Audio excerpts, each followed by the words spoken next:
Ang sumpa ng ukay-ukay noong unang lumaganap ang ukay-ukay sa Baguio, maraming natuwa dahil mura at branded ang mga damit. Pero hindi alam ng karamihan, may mga damit na galing pala sa mga patay sa ibang bansa.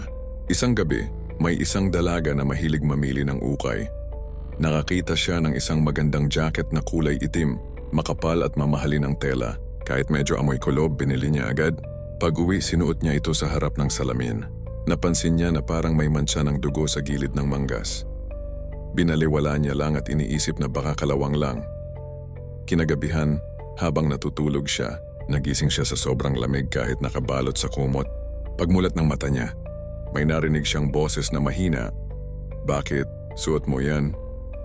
Nang lingunin niya ang gilid ng kama, may nakatayong lalaki, maputla, duguan ang ulo, at nakatitig sa kanya. Ang suot ng multo ay eksaktong jacket na nasa kanya. Hindi siya makasigaw.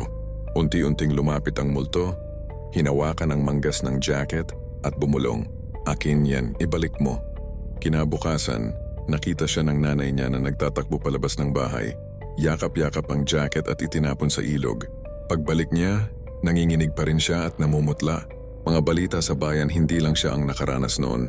May tindera sa ukay na nagbukas ng bagong bulto ng damit. Kasama sa mga t-shirt, may nakita siyang hospital bracelet na may pangalan ng isang lalaki. Kinagabihan, nagising siya sa katok sa bintana. Pagdungaw niya, may lalaking payat na kaputi at may bracelet pa sa kamay. Eksakto sa nakita niya sa ukay. Hanggang ngayon, maraming nagsasabi na kaya mura at madali kang makahanap ng branded sa ukay ay dahil hindi mo alam kung sino ang huling nagsuot nun. Pwedeng galing lang sa donations, pero pwede ring galing sa bangkay. At kapag sinuot mo ang damit ng isang patay na hindi pa matahimik, baka dumalaw siya sa'yo para kunin ito muli.